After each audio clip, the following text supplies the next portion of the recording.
So, welcome everybody once again. Thanks for joining today to this very interesting session we have today on the European Monitor of Industrial Ecosystems of Agri-Food, and we're honored to have as our presenter and speaker Mrs. Marta Batalla Massana, who is the policy officer at the Industrial Forum Clusters and Alliances at in DG GROW, the European Commission.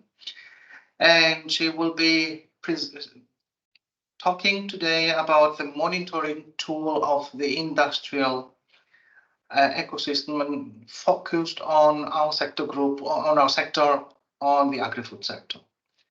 Marta, I would like to give you the floor just to introduce yourself and give us your insights and very valuable information. And then we will have some time for discussion and question and answers. The floor is yours, Marta. Thank you. Thank you, Spiros, and good morning, everyone. Yes, as Spiros was mentioning, I'm working at the Industrial Forum Clusters and Alliance Unit at DG GROW, and I'm very pleased to present to you today one of the monitoring tools that we have at the European Commission in order to understand how the green and digital transition is evolving for all the 14 industrial ecosystems.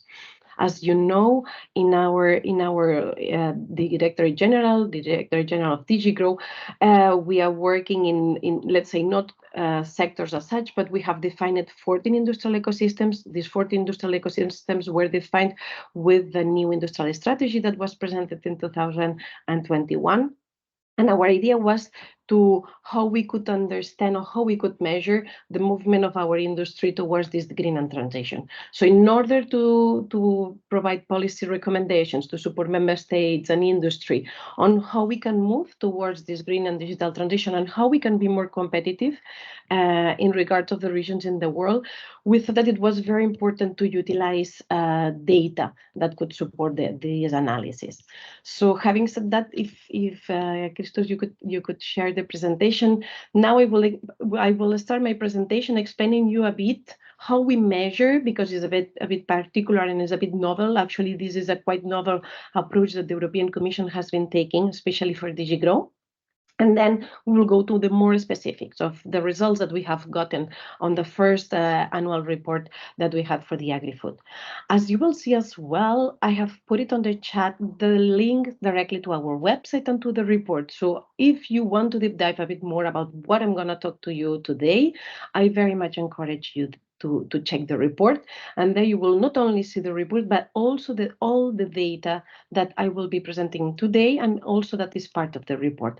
All the data and all the information we have is publicly available.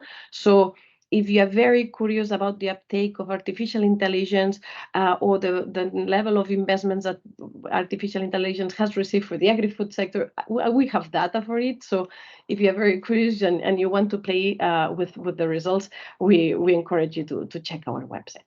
So having said that, let's move to the next slide, please. What we provide to the EMI project? What are let's say, the reporting exercise that we have on the EMI project? Christos, could you please go to the next slide? If the working on it. Okay, because it takes. it doesn't go on. Okay. Please apologize because commission. Give me some seconds. Commission teams, it's not working as the other people in that is user of Teams. It takes a bit longer, so please bear with us because sometimes it's not easy to share screens. Yeah. I will unshare and reshare because Okay. It doesn't move. Yeah. Sorry, apologies to the colleagues. Okay, well, in the meantime, I'm going to start explaining you what do we do. So on the EMI project, the European Monitor of Industrial Ecosystems project, we have several reports that we provide to all of you, to all stakeholders on an annual basis. And these are precisely, thank you, Christos. These are precisely on the left side of the screen. You will see that the EMI annual reporting exercise, as you can see, is quite substantial because we publish annually 54 reports. So we have 14 industrial ecosystems, so one report per each industrial ecosystems, where we will deep dive in different pillars that now I'm going to talk to you. Then we have international reports where we look at different, let's say, countries in the world, and we deep dive in different technologies that this country has been implemented, also the ecosystem around this technology, and how Europe can learn from this uptake. I can put you the example of the US, for instance, and artificial intelligence. So we are deep diving and trying to understand how US implemented so successfully artificial intelligence, which type of startups they have, the environment, the policy, the investments that they receive, how the public available initiatives are supporting this. So how we can, the environment created, and how Europe can learn from this example. Then we deep dive on 27 member state reports, where we also try to understand the characteristics of each member state, the policies related to innovation, to research, the technologies that are relevant for this country, and how this country can be more competitive and sustainable. Then we have one EU report, that the idea of the EU report is to summarize all the results that we are providing to the industrial ecosystem reports.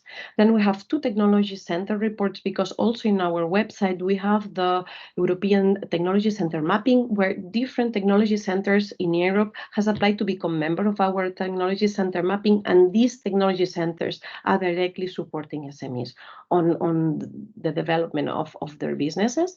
And last but not least, and this is quite strategic for DG Grow, on an annual basis, DG Grow presents the annual single market and competitiveness report. This is the summary of how the European Commission recommends on all the national policies, how to become more competitive and sustainable. And in this specific case, we have an annex where they deep dive on the results of the EMI project. So this is on an annual basis, the reporting exercise that we are doing. Now, how we measure this, how we do it to understand how our industry is moving, how the uptake of technologies are taking place in the different industrial ecosystems.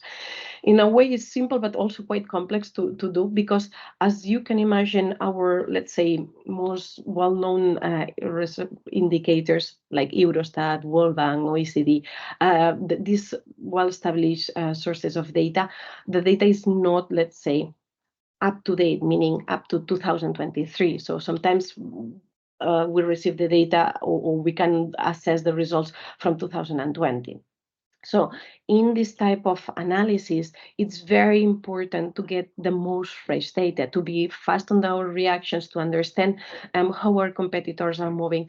And to do that, and also to try to understand the uptake of technologies is quite complex with the sources of data. So to do that, what we have been doing and experimenting is to create new indicators with novel sources of data, basically big data analytics. So we are buying license with different sources of data. One, perhaps some of the sources of data can be known for you, like LinkedIn, others perhaps less known, like Crunchbase or Exaiobase. But we buy data from big data analytics, and then we create the indicators, and we download the data on a monthly basis. So we are very, very knowledgeable of what is happening in our internal market at every single moment in time. This helps us also to be fast on our responses and to provide policy recommendations that are more, let's say, aligned with the current situations. Why we have done this? Well, basically because we have learned from a COVID pandemic crisis, a war in Ukraine, a lot of, let's say, restrictions in terms of the prices and inflation. So we believe that by providing this type of information to you, also you can be very fast on helping the businesses, which is the core of our economy. I have here included like some of the data or data sources that we are using, PATStat. Some of them are well known, as I was saying, the European Union Intellectual Property Office, but others that are less known, as I was saying, LinkedIn, Exaiobase, that this is helping us on more the green transition, and also with company websites like Crunchbase, and so on and so forth. Last but not least, here I have also included the list of technologies that we are looking at. We are looking for all the 14 industrial ecosystems. We are looking at these technologies that I have listed below.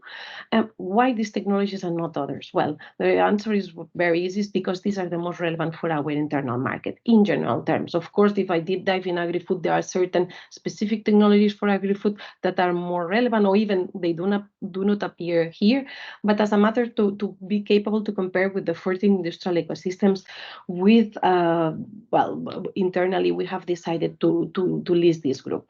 And this group is also divided in 3 main areas. One is digital technologies, the other is key enabling technologies, so more tangible technologies, and last but not least is green technologies.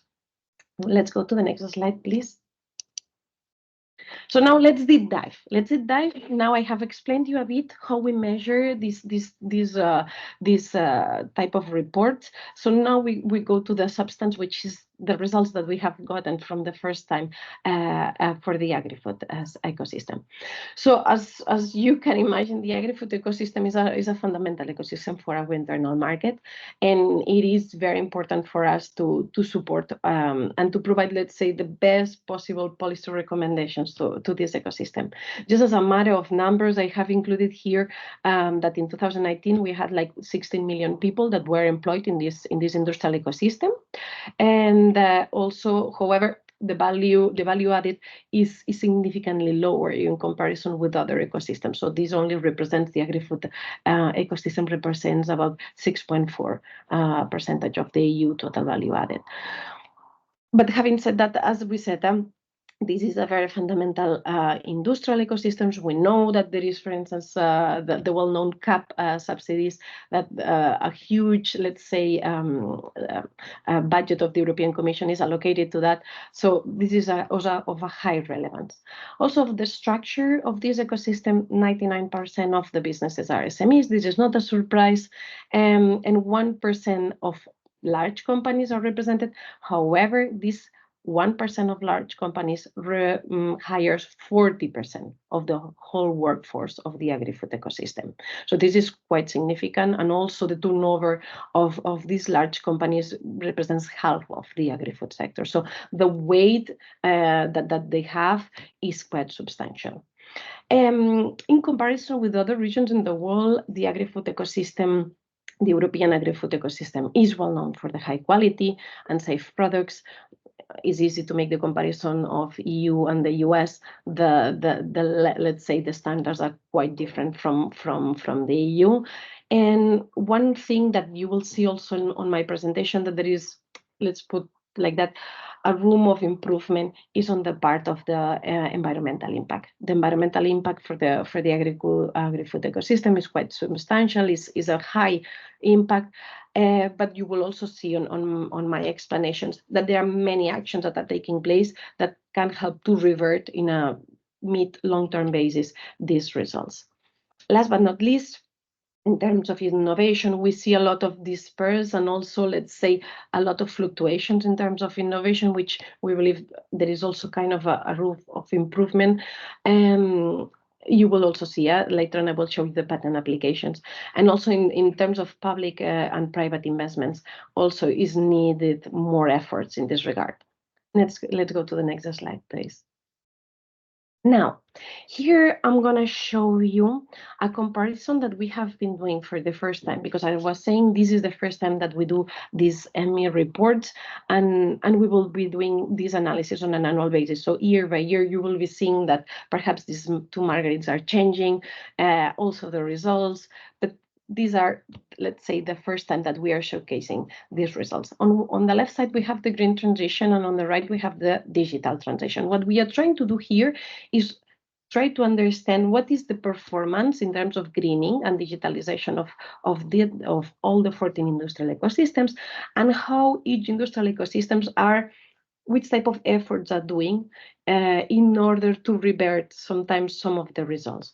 In the case of the green transition, as you can see, we have agri-food. So if just for you, for the clarification, on the green transition, the best performer for the green transition is the cultural and creative industries, and the worst performer is energy intensive industries. So we go clockwise.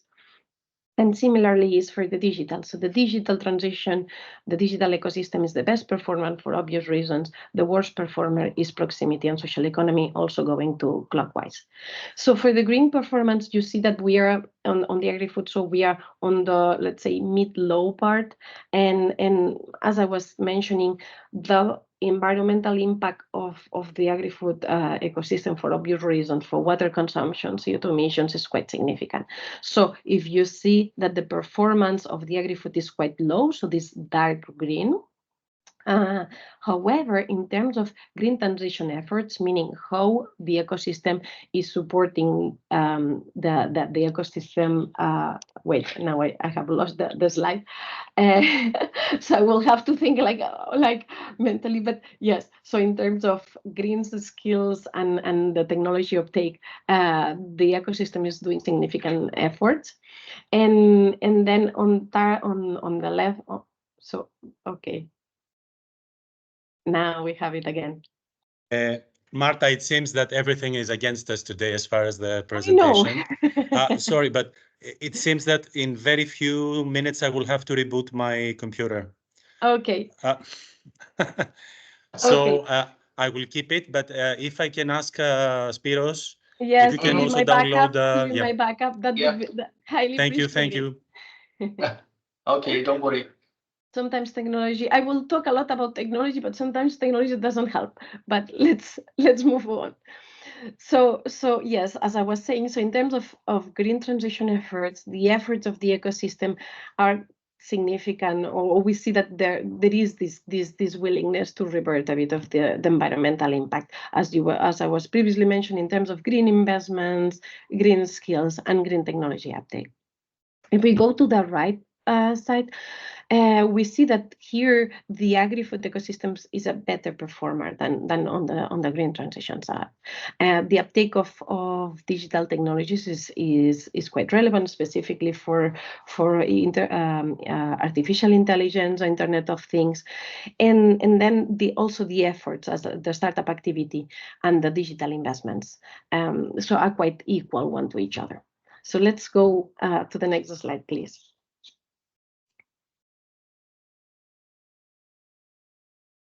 Now, what I'm going to do is that with the different pillars that we have in our industrial ecosystems analysis, I will be deep diving in each of the sections. So the first section I want to deep dive is the uptake of green and digital technologies. Comparing this uptake of green and digital technologies, and now I'm going to go to the specific of patent applications. If we compared EU with other regions in the world, we are performing, I would say, really relatively good. But if you see the tendency from 2010 until now, the European tendency of having patent applications in green and digital, let's say, applications has been decreased like regularly. This is something that on one side we know that for the agri-food ecosystems, trademarks, for instance, is also an option that is highly used, so and there is more this tendency, but however, little by little, other regions in the world are trying to gain, let's say, more representativity. So this is something also to watch out, and we are very much looking at how this will be evolving over the years, because at this very moment we are very close with, well, actually the EU and the US having the same, let's say, percentage of patent applications.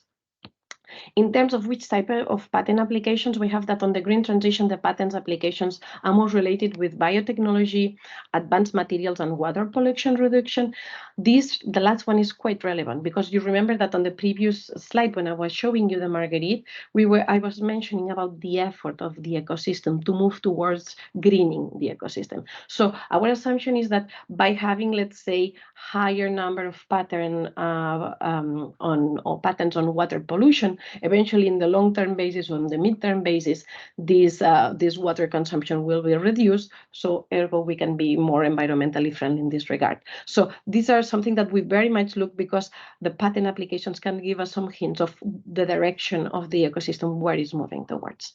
In regards of the digital technologies, here we see that the digital technologies are very much supporting the ecosystems in enabling energy efficiency gains, also sustainability and circularity. So again, this movement towards greening and reverting the results that we have seen on the performance, we see it reflected of patent applications, and we very much hope that in the long-term basis, this will be even higher. Next slide, please.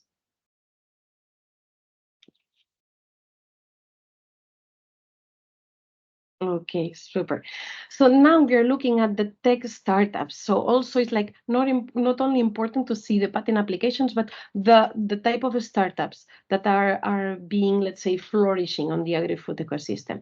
So as you can see also here is very much important the fact that we are tracking the number of of startups that are being, let's say, located in the agri-food sector from 2010 until now, until 2022. This is quite relevant because you can see all the tendency that not only in green, but in digital, the number of startups on the agri-food ecosystem has increased. Is not the case in other ecosystems, and we are very much curious to see how this will be evolving over the years and how this will help a sector, no, but an ecosystem as yours. In terms of these tech companies, so what is the, let's say, main areas of businesses? They focus, again, in the majority of cases on biotechnology, artificial intelligence, and online platforms. These are very much, let's say, on the top. And then we have circular economy and healthy foods and precision agriculture as also the top three business startup models. I have also on the next slide, I will also show you something that for me was very interesting when we were discussing the results and that we were getting from our analysis. And this is the type of technologies that these startups are working on. And we also see this tendency over from 2011 until now. So you see that little by little, for instance, artificial intelligence has gained momentum in the agri-food sector, also the part of biotech for obvious reasons. Least this is augmented virtual reality and big data and blockchain, but also is not a surprise for us because these are the three technologies that are less representative in all the 14 industrial ecosystems. So actually these three technologies are still, let's say, Europe needs room of improvement and let's say improve the capacity for this technology uptake. But artificial intelligence and biotech, also software services, has decreased a bit, but are quite relevant for your ecosystem. Let's go to the next slide. Here's where I'm going to show you the part of the environmental impact. And unfortunately, the result that we are getting for the impact that the agri-food ecosystem is doing towards our environment are not the best results or the best performance, as I could put it like this. So as you could see, in terms of material extraction, it decreased in 2015, but then it has increased, and there is an upward trend. And also on water and land use, the performance is also quite, let's put it, there is a room of improvement on this regard. Then is very tiny. I'm very sorry. Also, the global emissions is considerably high if we compare with other industrial ecosystems. So the environmental impact as such and the performance on greening at this very moment is not the best. But as I was saying, our narrative is that the patent applications, the startups that are being created are very much focusing on reverting this. So we very much hope that the results I can provide you in 5 years' time would be significantly better than what we have at this very moment for the team decision. Let's go to the next slide, please. Now, let's talk about investments, private equity and funding for these ecosystems. So what we do here is we try to see the type of venture capital investments that the agri-food ecosystem are receiving. So where these investments are going, also the type of funding. So if it's early stages, seed, exit, late stages. So we really want to see the type of investments that the ecosystem is receiving, but specifically focus on venture capital investments. Why we do that? Because, well, the majority of cases, startups this is one of the let's say tools that they get, their financing capacities, and we very much want to see how this can support the technology uptake on the other side. So on the left side, I have put you the results in the terms of late, early, and seed and exit. As you can see, there is a lot of volatility and fluctuations.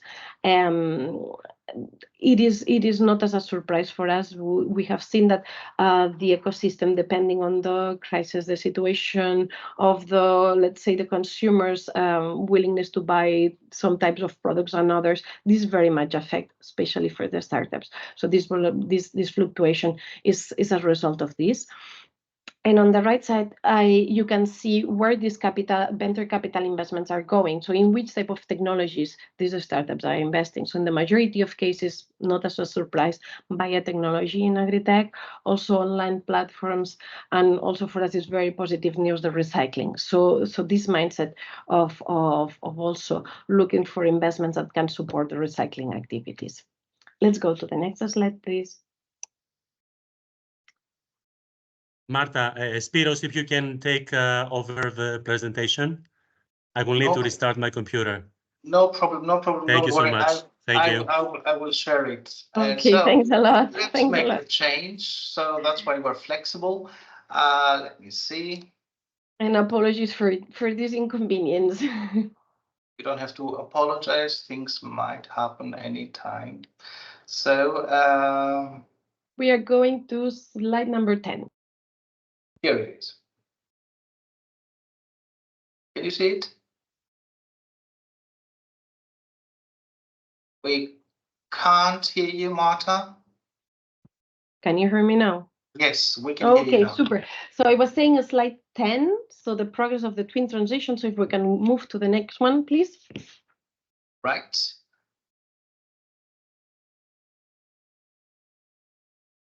Okay, well, it's moving. It's a bit, yeah. I don't know why. I don't know Technology why. is not helping us today, unfortunately. I don't know. Perhaps I have a different office version. That's why I do have this kind. So but then move to the next slide if you can. Yes. Super. I don't see it yet, but okay. In the meantime, just for the sake of time, I will continue. So the next slide that will appear is the progress. So the analysis that we did is try to understand the public funding and the EU research and innovation funding, especially for the agri-food. So there we have analyzed the 2004 from 2014 to 2020 period, and this is still not, Spiros, is still on the previous slide, huh? It's on the previous slide. Yep. Let me stop sharing. I don't know what happens today. Me neither. It's Friday, perhaps the computer doesn't want to work. I don't know. Let me. Can you see it now? Yes, go a bit up.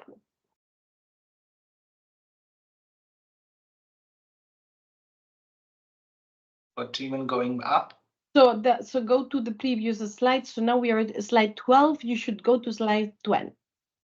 Sorry, not 12. No. This one? Nope. This one? Up? No. And no. This one. Okay. Precisely. We found it. Here. Super, we found it. So for the public funding, as I was mentioning, so the EU funding on research and innovation for agri-food. From the period of 2014 to 2020, there were 955 projects classified under this agri-food ecosystem, and the total budget was 3.8 billion. This is quite significant. And the type of, let's say, projects that were funding mainly were focused on 18%. It was on the ICT projects accounted. Also, it was also followed by food security and sustainable agriculture, for forestry, maritime inland water research, and bioeconomies at 13%. So this also you can see as a result where the innovation, research and innovation, the type of investments that they received and the line that they were taking. Again, here we hope that this will be going more towards supporting our digitalization and greening of our ecosystem. Now, let's go to the next slide, and this slide is going to be focusing on skills. That is my last pillar. And the pillar of skills here, what we are trying to understand is the supply and demand of the agri-food ecosystem. So which type of, let's say, employees we have that can say that has digital knowledge or advanced digital knowledge and green skills, or digital and green skills. In this regard, I must say that there is like kind of a difference between what the type of employees that we have and what is very much looked as also the type of skills in terms of digital skills. We have more employees in Europe that has digital skills than green skills, and as you can see here, I have put that 6% of the people that we have the profile on LinkedIn has a green advanced digital skills. By advanced digital skills, we mean people that has, let's say, knowledge on robotics or yes, artificial intelligence. Digital skills doesn't mean like that I'm capable to use Excel or Word. These are very advanced digital skills, and then green skills is only this 3%. Then also which type of profiles we can find on LinkedIn is people that has knowledge and expertise on agronomies, machinery, employees with sustainability experts, food scientists. These are the profiles that we can find on LinkedIn with inside the agri-food ecosystem. And now let's go to the last slide, which is the one on demand. On the type of demand, what we have been looking at is with the DEFOP data, and there we have seen that the majority of job offers come from the big companies, Nestle, Coca-Cola, Heineken. So let's say the big giants of the agri-food ecosystem. And if we make the comparison with all the 14 industrial ecosystems, this is an ecosystem that we have quite a significant demand. So it's 2.1%. It was energy is the one that has the highest demand of employees, but agri-food is also, compared to other ecosystems, well positioned. Which type of profiles the agri-food ecosystem is looking the most is office software, technical drawings, also business ICT systems. So they are very, very much related with data, with digitalization, and also to less extent perhaps on greening. But this is the type of profiles that we see that are the highest in terms of job advertisements. So more or less this was it. I was planning to have 30 minutes, something like this, of presentation, and now I would like to give the floor to you. So if you have any questions, or if you would like me to deep dive on something in particular, please, happy to answer any of the questions you may have. First of all, thank you very much for the very interesting insights and the presentation, despite the difficulties that we have had, but we have managed it. Yeah. I would like now to give the floor to the people that might have the one or the other question to the European Monitor of Industrial Ecosystems. Are there any questions from the audience? So everything was so clear that you don't have any questions. What I would like, perhaps I can start creating, let's say, or launching a discussion on that. First of all, the insights and the information provided is really very useful for us, but how useful can these insights be for an agri-food company which does not have this technical expertise, and how can this company take advantage of these insights and information provided by you? Yeah, no, that's a very good question, Spiros. Frankly speaking, and if I put myself on the shoes of an SME, for instance, and tries to understand this report, is very challenging. Let's be honest.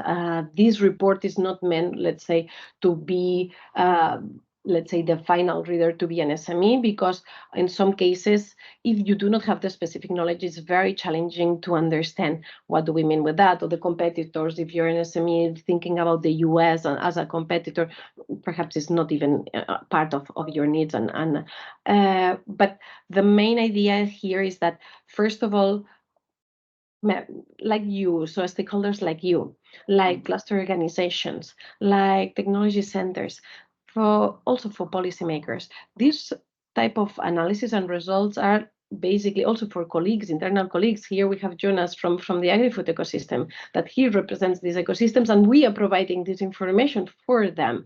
So these type of reports are meant for these type of stakeholders, to explain you the trends that we have, where we are coming from, and what can happen like in the years to come, and this how to support or the policy development. So for the colleagues of the Agri-Food ecosystem to draft policy recommendations, and for stakeholders like you or cluster organizations to, let's say, understand this information, digest it, and transform it, let's say, like more on a plain terms for that SMEs, to let them understand, okay, these are the trends. So if you do not uptake certain type of technologies, you will be lagging behind, you will not be more competitive, so then your business will die.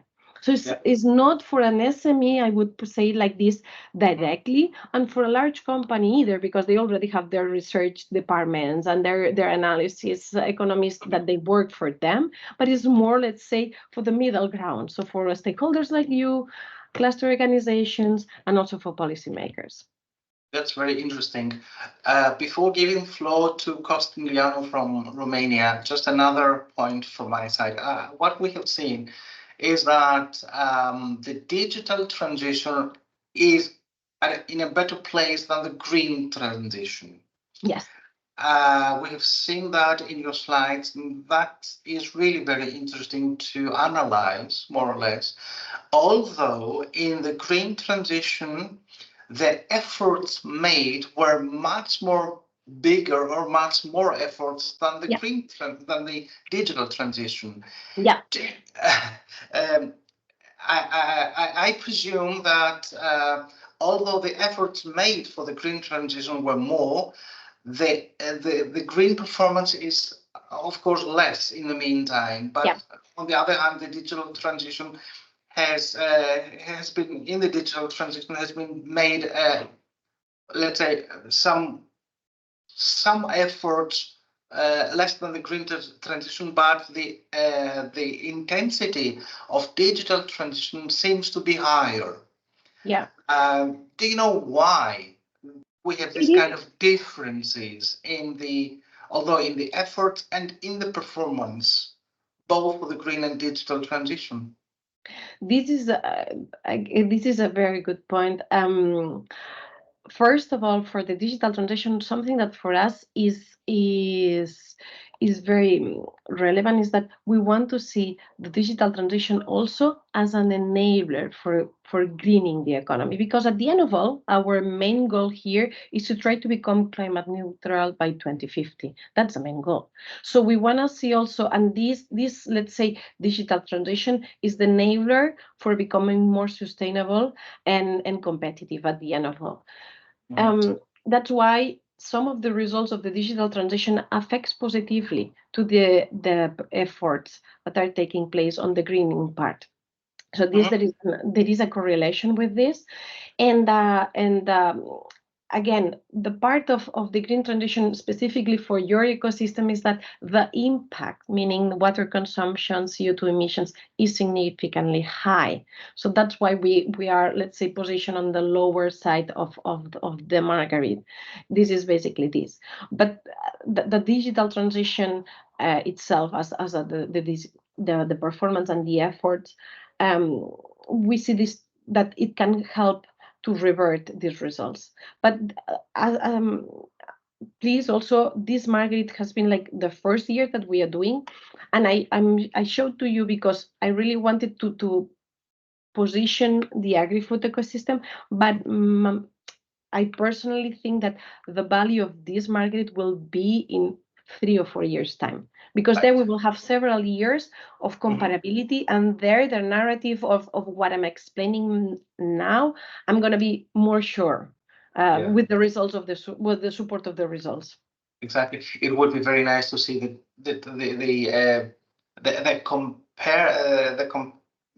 compare, for example, also next year with this year on the green and digital transition, see how what kind of effort has been made in both transition paths. Okay. Thank you very much. Costin, sorry to make you wait. The floor is yours. We can't hear you. Could you switch on your mic? Can't hear you either. You're muted, Costin. No, we can't hear you. I think, let me have a look if I can unmute you. No, I can't unmute you. For some reason, you're muted.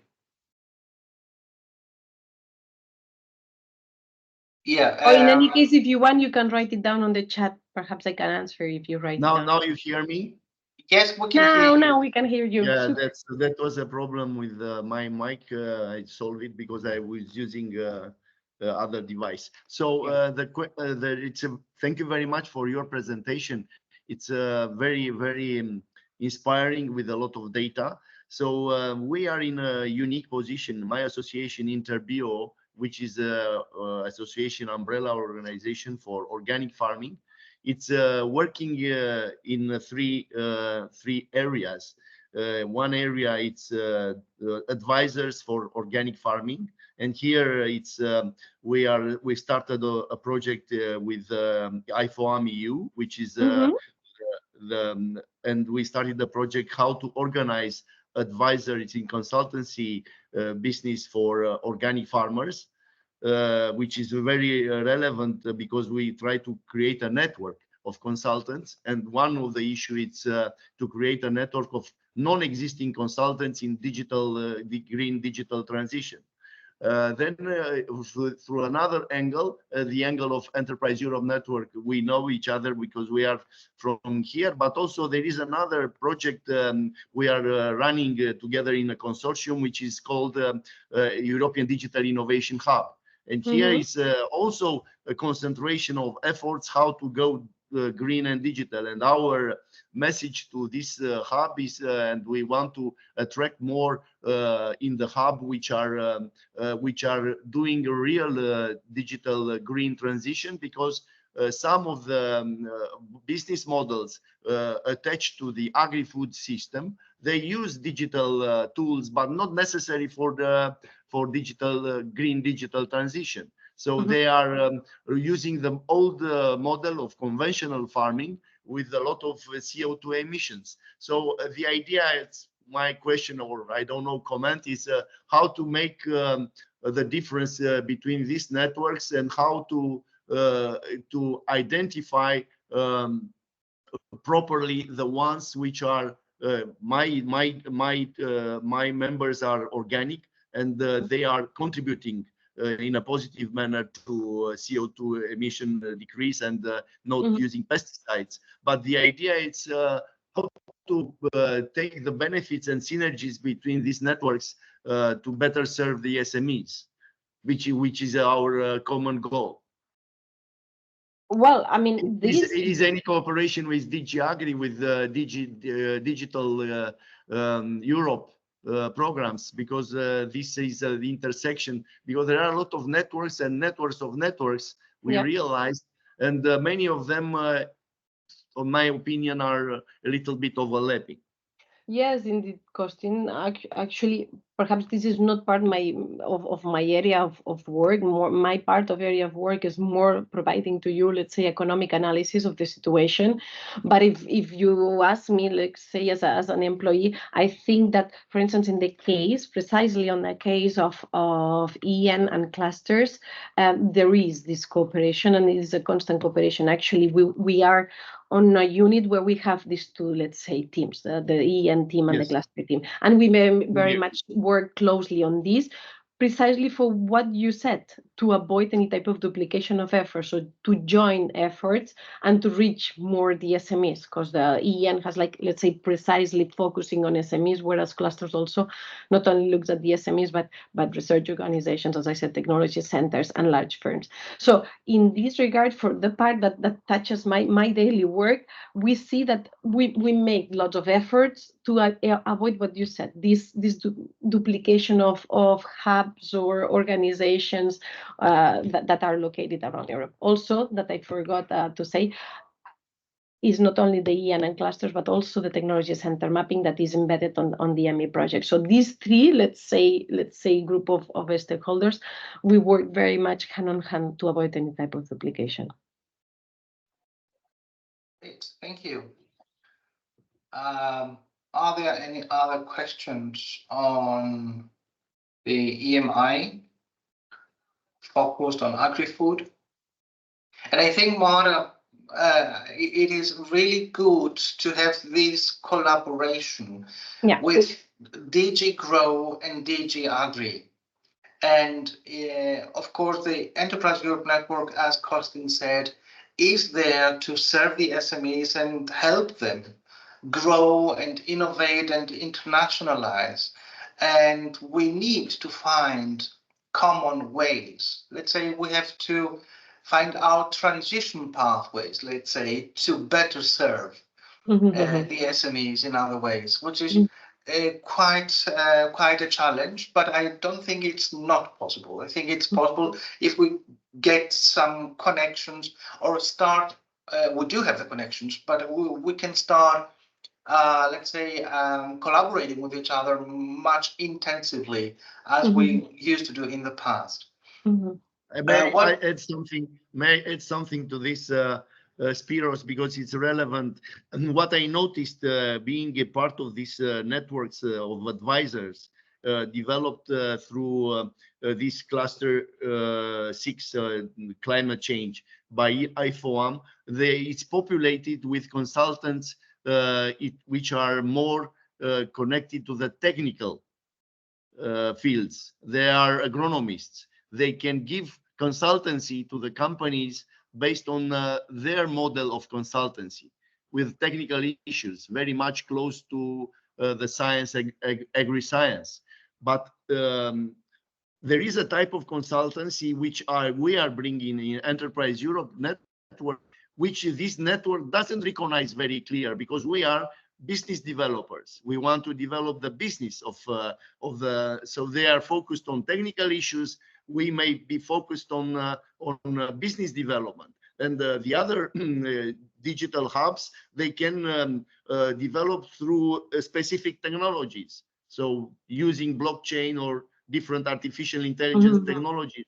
I think this is, in a way, we have to have in our minds, people which are interested to cooperate, how to make the necessary links with the consultants best suited for delivering the job. So, for example, if I have a company which is producing organic juices, I can deliver services related to business development and going to the markets.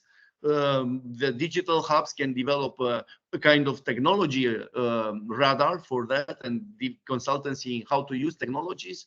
And also the sector of DG Agri or this kind of networks, they can give consultancy from the point of view of the science, agronomy science, which is not necessary, including the science of environment. Here we are missing specialists. So we do not have this kind of coordination. The agronomists, they do not think in terms of environment protection yet. Yeah. Well, that's a very good information, very good insight. Jada, you would like to mention something as well? Yes, I was checking the mapping of the technology center, and I see there is, again, it's the beginning, so there is a lot of space for improvement. Exactly. How can we help in the implementation of this mapping?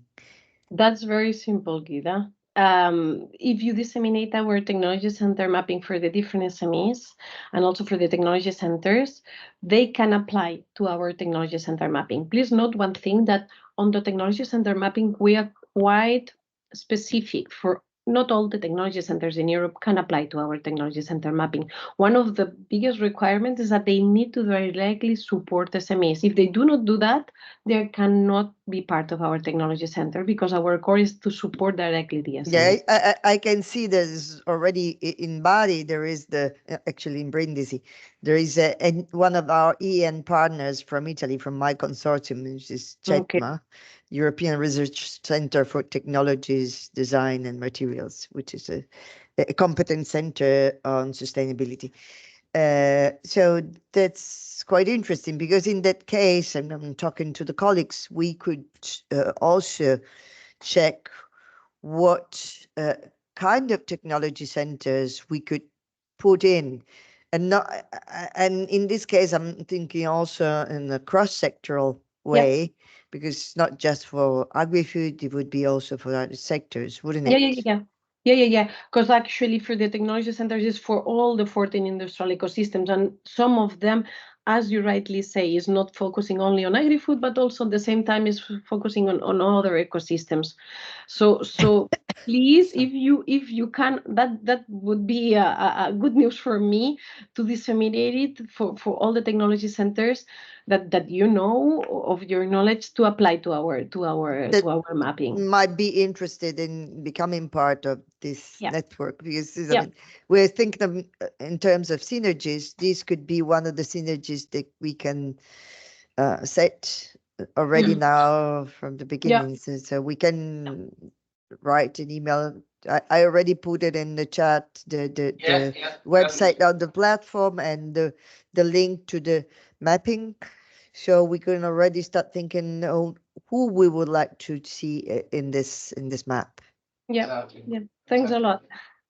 No, very valuable. And I mean, people or organizations might not know what they can do more in order to help DG Agri, DG Grow, and this kind of mapping and the monitoring system that you have launched in DG Grow, which is really very insightful.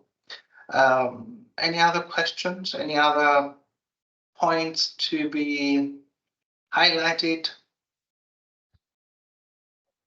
Well, it was just another remark. Is there a cross-sectoral report? EU report, but please, Guida, note one thing, that it's very important to make the clarification. We didn't want, our intention is not to compare ecosystems. Why? Because the way we have structured ecosystems are very different one to each other. If you look at the data from the electronics ecosystems and agri-food ecosystem, is comparing apples and oranges. So to make the most robust, let's say, analysis, we very much went to, let's say, silos to provide the information. Go vertical. Okay. Yeah. Yes. Otherwise, we would be comparing apples and oranges. Perfect. So I would like to thank Marta for your time and for the very good collaboration that we have had so far. Of course, that was a start. Our collaboration does not finish here. We will do have the possibility to collaborate with each other in the future as well. And we will be more than happy as a sector group to find ways of common actions and activities that might take place in the future. I would like to thank you all for the participation. Of course, the recording and the presentation will be disseminated, and we are looking forward to meeting each other in one of our future events in the near future. And thanks a lot. Okay. Thanks all of you. See you next time. Bye bye, everyone. Bye. Bye bye.